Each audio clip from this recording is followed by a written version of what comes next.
Hello, Bible class. I would just like to put a short little study on here that's going to involve 2 Corinthians chapter 1, but it's really going to start in 1 Corinthians chapter 10. You may have heard someone say, God will not put more on you than you can bear. I've heard that a lot. I often hear it at the funeral home or when things are really bad. God will not put on you more than you can bear. Well, that comes from 1 Corinthians chapter 10.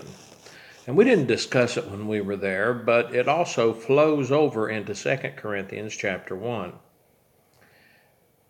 Now, in 1 Corinthians chapter 10, in the first part of that chapter, Paul reminds the Corinthian church about the Jewish forefathers that they had and all that they went through and all that the sins that they committed. It says in 1 Corinthians 10:1, I don't want you to be ignorant of the fact, brothers, that our forefathers were all under the cloud and that they all passed through the sea. They were under the cloud during the day that was the presence of God that led them by day, and the pillar of fire by night that led them by night. And so all of their ancestors were under the cloud, and all of them passed through the sea. That is, they all escaped Egypt by going through the Red Sea. They were all baptized into Moses in the cloud and in the sea. That being under the cloud, that was God's presence, and by passing through the sea, that was their initiation into the law and into becoming followers of God. It said they all ate the same spiritual food and drank from the same spiritual drink, for they drank from the spiritual rock that had accompanied them, and that rock was Christ. Nevertheless, God was not pleased with most of them. Their bodies were scattered over the desert. They had the same spiritual food. Jesus Christ was with them there in the presence in the cloud. They had the law that was given to them and told them how to live and what was expected of them. And God wasn't pleased with them. Paul goes on to say, now these things occurred as examples to keep us from getting our hearts set on evil things like they did. Do not be idolaters, as some of them were. As it is written, the people sat down to eat and drink and got up to indulge in pagan revelry. We shouldn't commit sexual immorality, as some of them did, and in one day 23,000 of them died. We should not test the Lord, as some of them did, and were killed by snakes. And do not grumble, as some of them did, and were killed by this destroying angel. Paul mentions 4 different times there that the people sinned against God. They engaged in idolatry. They engaged in sexual immorality. They grumbled and complained against God. They put God to the test, and God sent snakes in among them. All of these things were sins, temptations that they gave into. And Paul says what happened to them as examples for us. He goes on in verse 11 of 1 Corinthians chapter 10 and says, these things happened to them as examples and were written down as warnings for us, on whom the fulfillment of the ages has come. We've received Christ. But what happened to the nation of Israel, especially what happened to them in the desert, and that's what he's talking about here, happened to them as examples for us. This could happen to us. So, Paul says in verse 12, if you think you're standing firm, be careful that you don't fall. And sometimes it seems like that's the time when we do fall. That's when Satan gets us, is when we think that we've got it all together. Be careful that you don't fall, he says. And in verse 13, No temptation has seized us except what is common to man. And God is faithful. He will not let you be tempted beyond what you could bear. But when you are tempted, He will also provide a way out so that you can stand up under it. Paul says when the devil tempts us, God will provide a way out.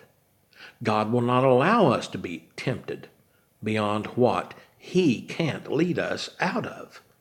He will provide a way out. But it has to do, and what he's talking about here, is temptation. Temptation to sin.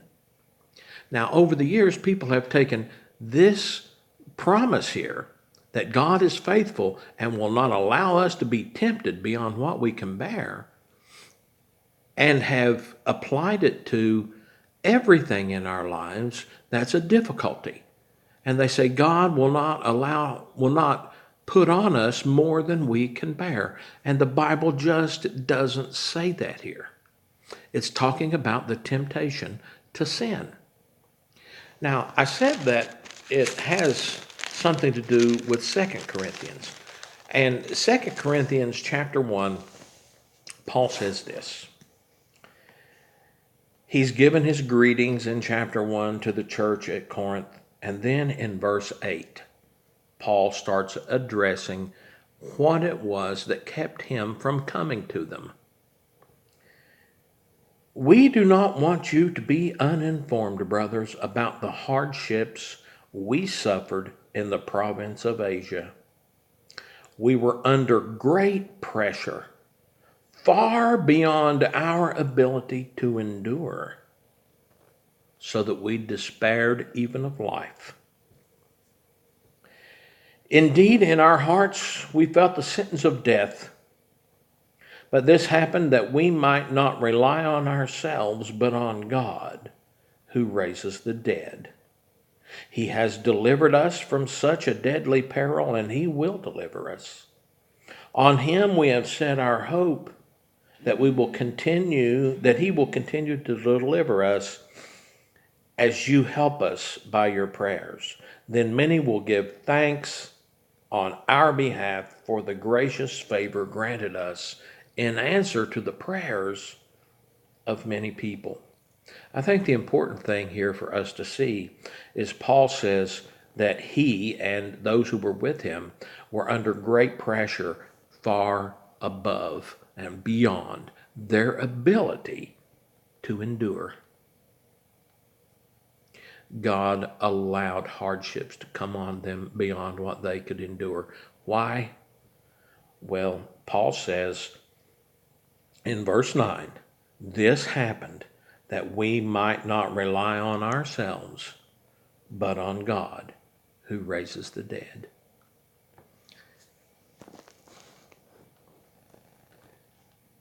You see, if God wouldn't allow, or if He doesn't allow hardships to come on us beyond what we can endure, then we can just skip through life knowing that we can handle everything ourselves. But if God does allow hardships to come on us beyond what we can endure, then we have to, as Paul says, not rely on ourselves, but rely on God, who raises the dead. Yes, the Bible does say, and Paul says in 1 Corinthians chapter 10, He won't allow us to be tempted beyond what we can bear. But that's temptation. When it comes to hardships and what we can live under and what we can stand up under as far as that kind of pressure is concerned, you better know it'll come on us beyond what we can endure. Paul even says he despaired even of life. But it allowed Paul to realize he needed to rely on God, and that's what it needs to do to us. The hardships that we have need to drive us to God. I have some questions. I will have some questions on this that I will post on my Facebook group. Thanks.